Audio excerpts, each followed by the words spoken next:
Okay, so what we're going to do now is start to model this tooth over here, okay? And we're going to be using the same modeling techniques that we used to model this tooth. So let's make sure that we have snapping enabled. We're back on increment over here. This is set on global, and over here, this should be set on median point.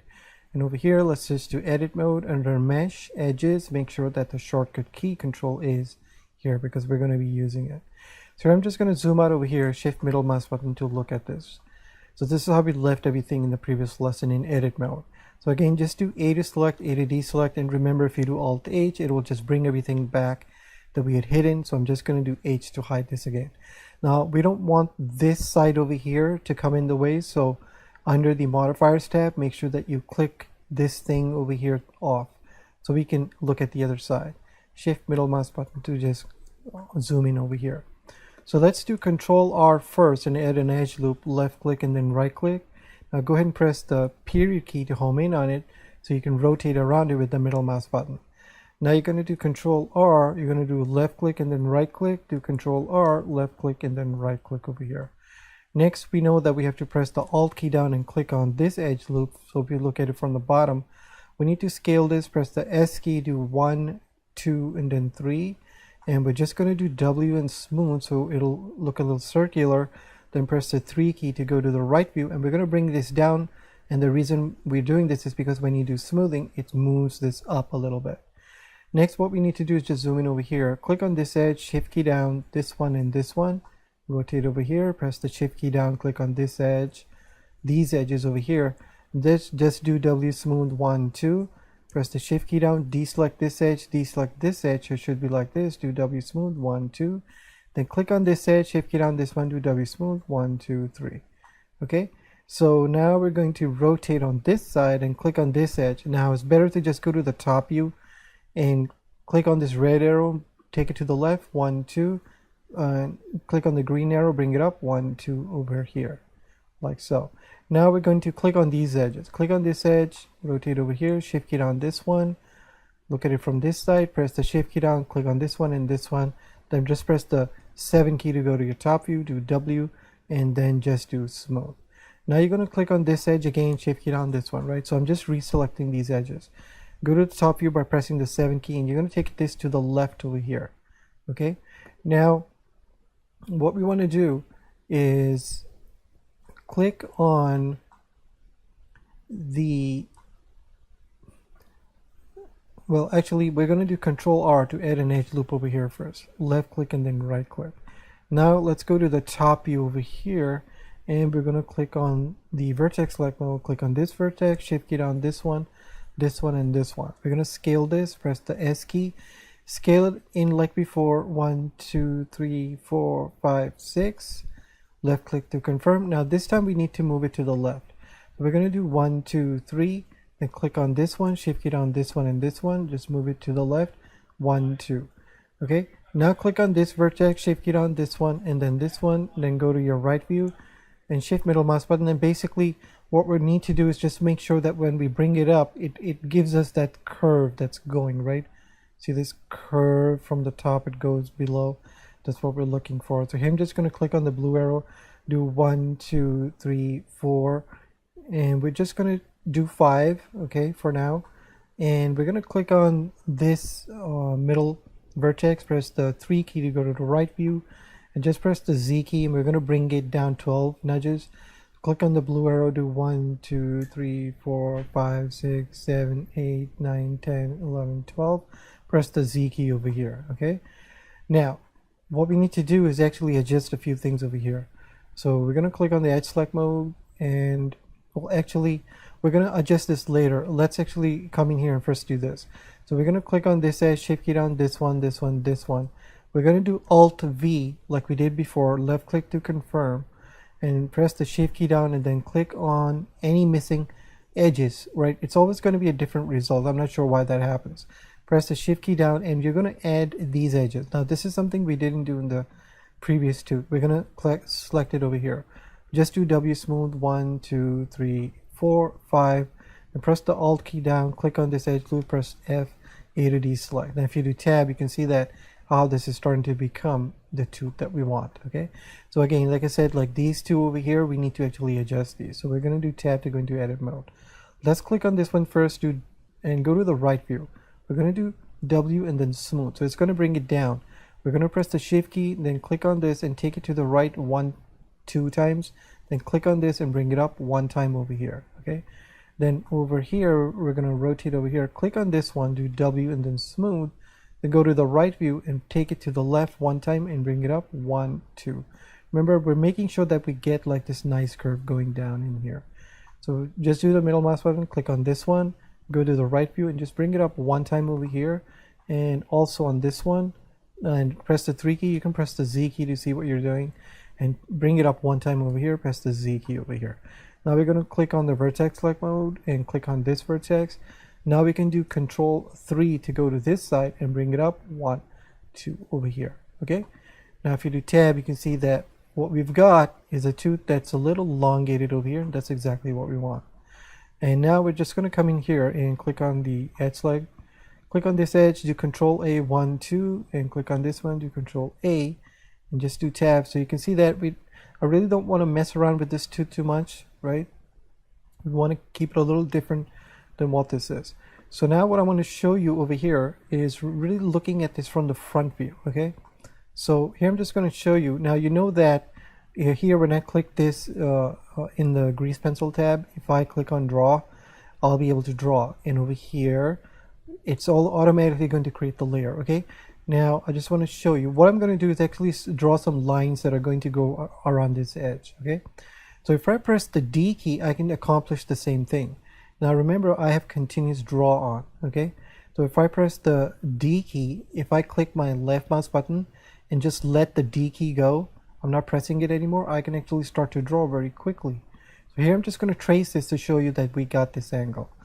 Okay, now I'm going to click on this and just trace this angle of this too, and it's going to go this way. So you can see how these teeth on the side are curving. If I just follow through over here, I'm drawing with the mouse, so I'm being as cautious as possible. Now zoom in over here. Now take a look at what happens to this tooth. Okay, so this is the angle this guy is going. Okay, it's a little up, and then the tooth we just modeled, it's following this really nice angle. It's kind of like going in this direction. Okay, escape. So what we need to do is actually fix the angle of this tooth that we modeled in the previous lesson. So I'm just going to do the middle mouse button. Now notice how the grease pencil is, right? It's where the 3D cursor is. Okay, shift middle mouse button over here. Again, remember, you can do Shift C to put the 3D cursor right smack in the middle. So to adjust this, what we're going to do is press the tab key to go into edit mode. All we have to do is select on this edge, shift key down this one, and select on this, and here just come to this side, press this one. So this is what I have selected. Okay, and here I'm just going to go to the front view to show you. Now watch this angle, just do W and then smooth. So now we get the angle that we're looking for. If I do tab, you can see that how this looks more natural. We're going to click on the minus sign to get rid of this and press the X. So that's what you need to keep in mind when you're creating the teeth for the bottom, that they need to curve inwards in the mouth, right? Because the top teeth are going to be sitting on top, basically halfway on top of them, and they're going to be coming out. They're going to have their own angles. But you can see that we still have this tooth left to work on. Okay, so let's just position it like this over here, and let's go ahead and save this. So I'm going to do File and then Save. Again, I'm just going to save it as lesson 15. I have backups, so you can save it as 15 point whatever. I'm just going to do Save over here. Okay, so what we want to do is actually just open this up. I'm going to show you some things over here again about this mirror modifier. So in the previous lesson, I briefly talked to you about how this mirror modifier is. Now remember, we already saved the file, so we're not going to save anything in what we're about to do. So over here, I'm just going to zoom out. Now again, as I said, you can press the R key 2 times, right? And now you can rotate this in any way that you want. So let's say we rotate it this way.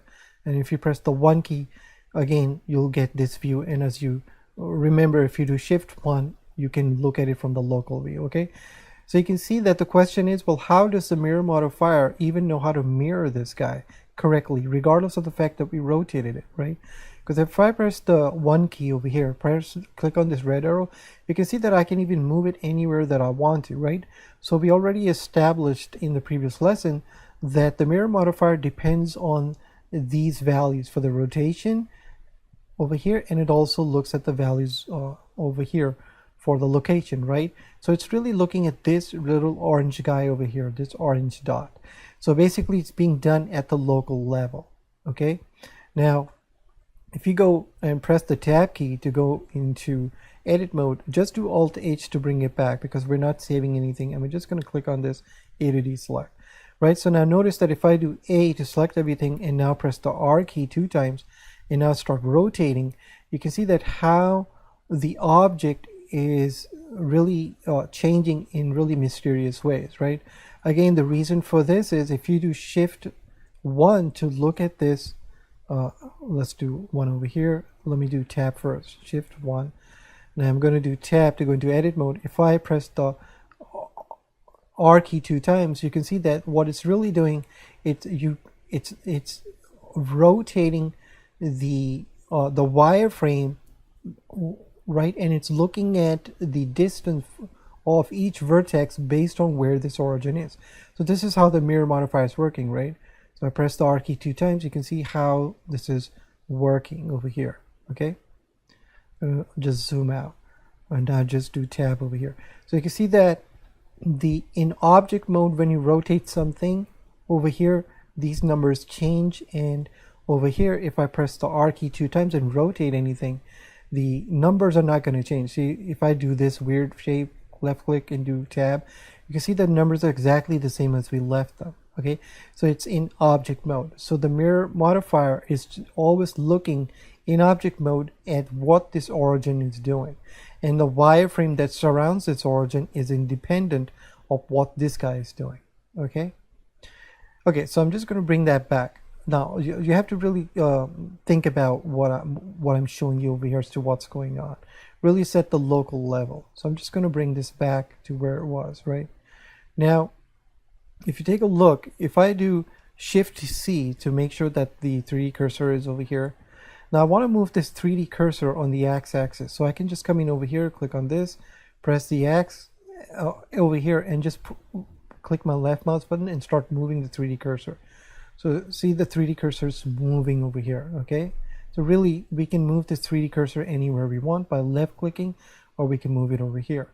So now if I do Shift S, I can say that, hey, cursor to selected. If I do cursor to selected, what it's going to do is put the 3D cursor wherever the origin is set on this object. Okay, so that's the first concept. So now if I click on the X and now move the 3D cursor, I'm moving it really on the X-axis over here. Now watch what happens when I move this origin to this 3D cursor, because now you can't move the origin in real time. You can only do it here by coming on over here. Let's say in this option, you can do origin to 3D cursor. If I move this origin over here to the 3D cursor, see this? Now look what's happening to the model, right? It's basically misbehaving. So if you do tab to understand what's going on, remember this is where the if I press the 7 key, I'm going to just click on this to show you what's going on. See, it's basing the mirror on the location of this. Remember, it's basically this idea that this origin, the mirror modifier is going to look at this origin at the local level. So it's assuming that the line is dividing over here in this angle over here. It's splitting it from here. Then it's creating the mirror. So if we now in edit mode, if we select this, now you saw that you can actually, let's get rid of clipping over here first. So if I start to move this, I'm going to take this off. You can see that if I start to move this, how the mirror modifier is working, it's based on what the location is of this guy over here. Okay, so this is where it can get a little confusing, especially when you're importing objects. This is where you have to investigate where's the origin of the object, and if the object is misbehaving when it's importing in, that's what you have to look at. Where's the origin, and if there's some kind of a mirror modifier on it, if maybe it didn't import right. So if I move this origin back over here, we know that we can do that very easily, right? In order, let's say if we keep this object just like this, press the tab key, right? It's gonna do this over here. So I want to move this origin back over here, and we know that we can just simply come in over here, apply, and we can reset this location. So if I do the location, well, before I do that, let me actually bring this up. See, this is what's going on with the actual object over here. We moved it. So I'm going to leave this object here in its wireframe mode and just move this origin over here. So let's see what happens. So under here, object mode, and apply, move location. If I do location, you see that the origin is now put smack in the middle of this grid. See where the red and the green is? The location is now 0. So we basically move the origin itself. And this is how it's behaving now in the mirror modifier. Okay, so we can do the same thing if we now press the R key 2 times and rotate this. And now it's rotated like this. So you can imagine that if we now reset the rotation, basically what we're doing is when you reset it, it's detaching from the wireframe and rotating itself and leaving the wireframe alone. So if I come in here under object, apply, and now do rotation, it's going to reset the rotation. Now see what's happening? It's basically now mirroring the wireframe in this way. It's because it detached from the wireframe and reset itself right smack over here. So if I do tab, you can see, if I do Alt H to bring everything back over here, you can see that this is now how the object is being created, right? So this idea of this apply, this is going to be, again, as I said, plays a pretty important role when you are finalizing your objects, and you need to make sure that all of these are applied correctly. Meaning that when you create your object right smack in the middle over here, right we have where the origin is, okay, you need to make sure that the location is reset and the rotation is reset, and this needs to say 1. So when we save it and export it out into another 3D package, it will understand that the object was given birth in this exact location with the wireframe surrounding it, right? So over here. So I'll see you in the next lesson. Thank you.